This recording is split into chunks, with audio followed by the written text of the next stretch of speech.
ഹരിശ്രീ ഗണപതയെ നമ. അവിഘ്നമസ്തു. ഓം ഗുരുഭ്യോ നമ. ഗുരുവിന് വന്ദന. എല്ലാവർക്കും നല്ലൊരു നമസ്കാരം.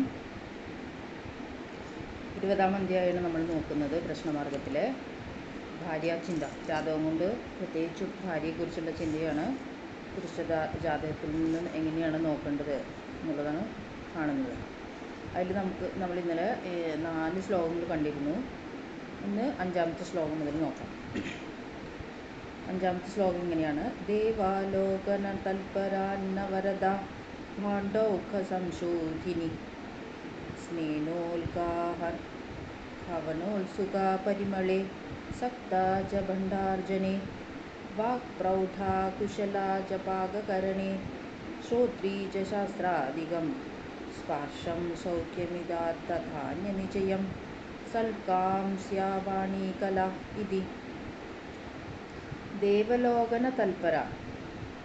7-ാം ഭാവം മേടരാശിയായാൽ ക്ഷേത്രദർശനങ്ങളിൽ താൽപ്പര്യമുള്ളവളും, അന്നവരത ഇടവമായാൽ അന്നദാനം ചെയ്യുന്നവളും, ഭാണ്ഡോഖ സംശോധിനി മിഥുനമായാൽ പാത്രങ്ങളും ഗൃഹോപകരണങ്ങളും വേണ്ട വിധം ഭംഗിയായി സൂക്ഷിക്കുന്നവളും, സ്നാനോൽക കർക്കടകമായാൽ കുളിയിൽ താൽപ്പര്യമുള്ളവളും, ഹവനോത്സുക ചിങ്ങമായാൽ ഹോമകർമ്മത്തിൽ തൽപരമായും, പരിമളേജ ഭാണ്ഡ കന്യായാൽ സുഗന്ധദ്രവ്യങ്ങളും പാത്രങ്ങളും, ഭാണ്ഡാർജനേ സക്ത സമ്പാദിക്കുന്നതിൽ താൽപ്പര്യമുള്ളവളും, വാക്പ്രൗഢ തുലാമായാൽ വാക്സാമർഥ്യമുള്ളവളും, പാകകരണി വൃശ്ചികമായാൽ ആഹാരം പാകം ചെയ്യുന്നതിൽ പ്രത്യേകം സാമർഥ്യമുള്ളവളും, കുശലാച പ്രത്യേകം സാമർഥ്യമുള്ളവളും, ശാസ്ത്രാധികം ധനുവായാൽ ശാസ്ത്രം പുരാണം മുതലായവ കേൾക്കുന്നതിൽ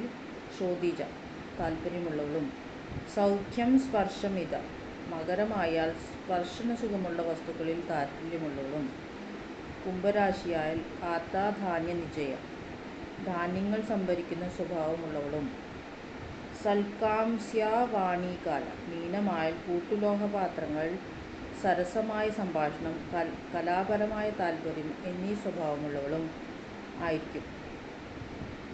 ഇവിടെ ഭാവത്തിൻ്റെ ബലാബലമനുസരിച്ച് ഉത്കൃഷ്ടതയും അപകൃഷ്ടതയും കണക്കിലെടുത്തുകൊള്ളണം. ഇതിൽ ഓരോ രാശി, മേടം മുതൽ മീനം രാശി വരെ 12 രാശികളുള്ളതിൽ 7-ാം ഭാവം പുരുഷ ജാതകമാണ് നമ്മൾ ചിന്തിക്കുന്നത്. പുരുഷ ജാതകത്തിൽ ലഗ്നം അല്ലെങ്കിൽ ചന്ദ്രരാശി, അതിൽ നിന്നും 7-ാം രാശി ഏതാണെന്ന് നോക്കുക. ആ 7-ാം രാശിക്ക് വന്നിട്ടുള്ള ശുഭയോഗം, ശുഭദൃഷ്ടി, ശുഭഗ്രഹദൃഷ്ടികൾ, ശുഭയോഗങ്ങൾ, അതേപോലെ തന്നെ 7-ാം ഭാവാധിപൻ്റെ ബലം, അതിനനുസരിച്ചിട്ടാണ് 7-ാം ഭാവത്തിന് ഉത്കൃഷ്ടത ഉണ്ടാവുക. പാപയോഗം, പാപദൃഷ്ടി,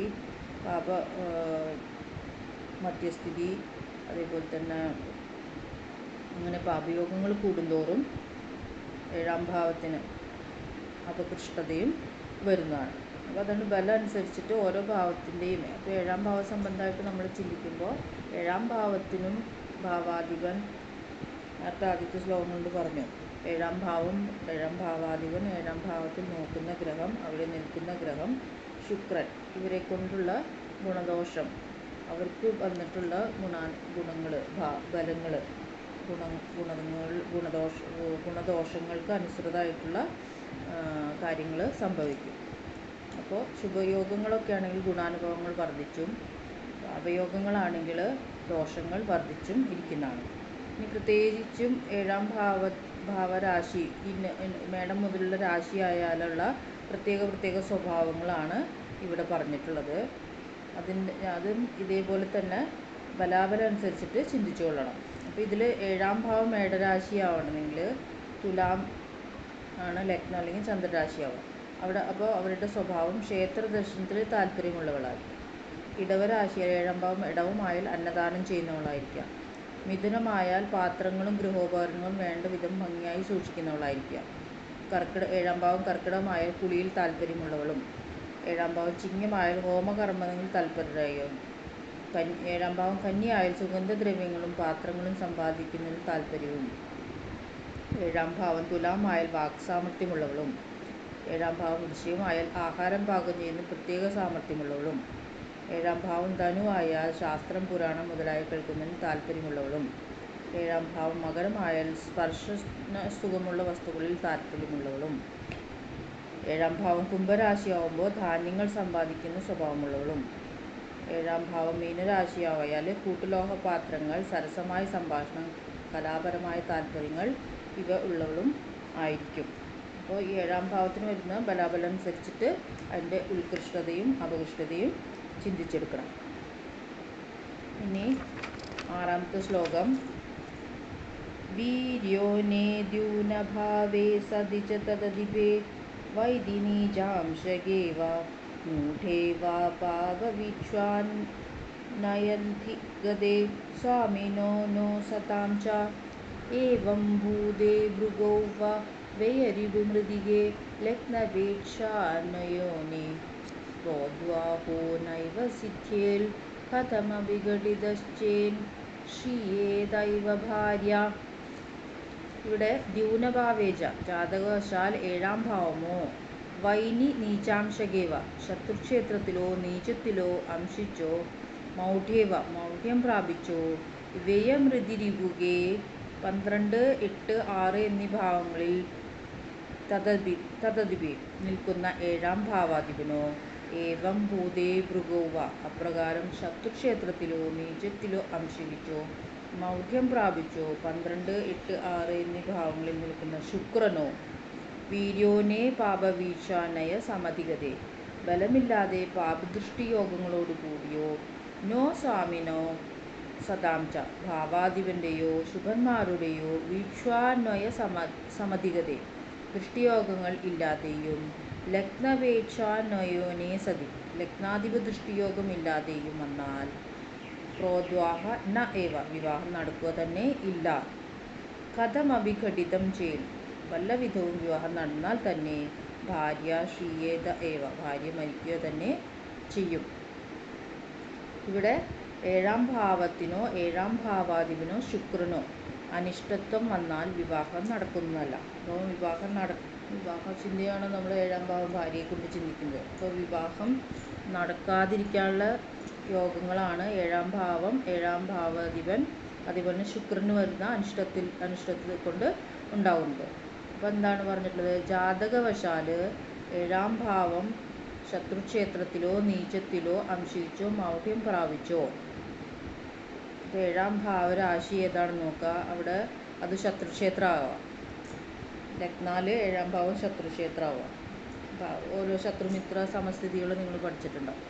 അതുപോലെ നീചം ഉച്ചനീച അവസ്ഥകൾ നീചത്തിലോ അംശിച്ചോ. അപ്പോൾ ഏഴാം ഭാവം ശത്രുക്ഷേത്രത്തിലോ നീചത്തിലോ അംശിച്ചോ മൗഢ്യം പ്രാപിച്ചോ. മൗഢ്യം എന്ന് വെച്ചാൽ സൂര്യനോട് കൂടി അടുത്ത് നിൽക്കുന്ന അവസ്ഥ. കൂടാതെ 6, 8, 12 എന്നീ ഭാവങ്ങളിൽ ഏഴാം ഭാവാധിപൻ നിൽക്കുക. അങ്ങനെ ഏഴാം ഭാവം ഭാവാധിപന് ശത്രുക്ഷേത്രം നീചത്തിൽ അംശിക്കുക മൗഢ്യസ്ഥിതി 6, 8, 12 എന്നീ ഭാവങ്ങളിലുള്ള സ്ഥിതി അങ്ങനെ വരിക. അപ്രകാരം തന്നെ ശുക്രനും വിവാഹകാരകനായിട്ടുള്ള ശുക്രനും ഇതേ സ്ഥിതി തന്നെ ശത്രുക്ഷേത്രത്തിലോ നീചത്തിലോ അംശിച്ചോ മൗഢ്യം പ്രാപിച്ചോ 6, 8, 12 എന്നീ ഭാവങ്ങളിൽ നിൽക്കുകയോ ചെയ്യുക.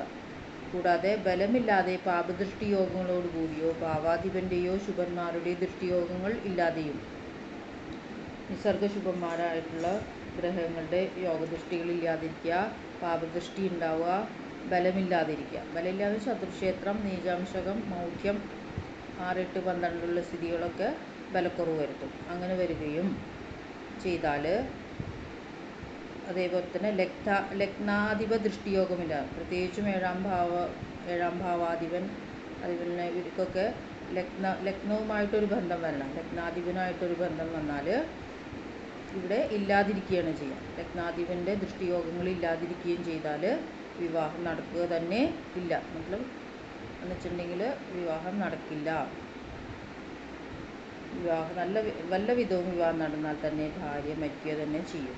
അപ്പോൾ ഈ ഏഴാം ഭാവത്തിനും ഭാവാധിപനും കാരകനായിട്ടുള്ള ശുക്രനും വരുന്ന ബലക്കുറവ്, ശത്രുക്ഷേത്രസ്ഥിതി, നീചസ്ഥിതി, അംശകം നീചത്തിൽ വരിക, മൗഢ്യം പ്രാപിക്കുക, 6, 8, 12 സ്ഥിതി, പാപദൃഷ്ടി, പാപയോഗങ്ങൾ, ശുഭദൃഷ്ടി ഇല്ലായ്മ, ഇതെല്ലാം വിവാഹം ഇല്ലാതിരിക്കാനുള്ള യോഗങ്ങളാണ്. അഥവാ എങ്ങനെയെങ്കിലും ഒരു വിവാഹം നടന്നു കഴിഞ്ഞാൽ തന്നെ ഭാര്യാസുഖവും ഭാര്യയ്ക്ക് നാശവും ഉണ്ടാകുന്നതാണ് എന്നുള്ളതാണ് 6-ാം ശ്ലോകം കൊണ്ട് പറഞ്ഞത്. അപ്പോൾ എല്ലാവർക്കും നമസ്കാരം.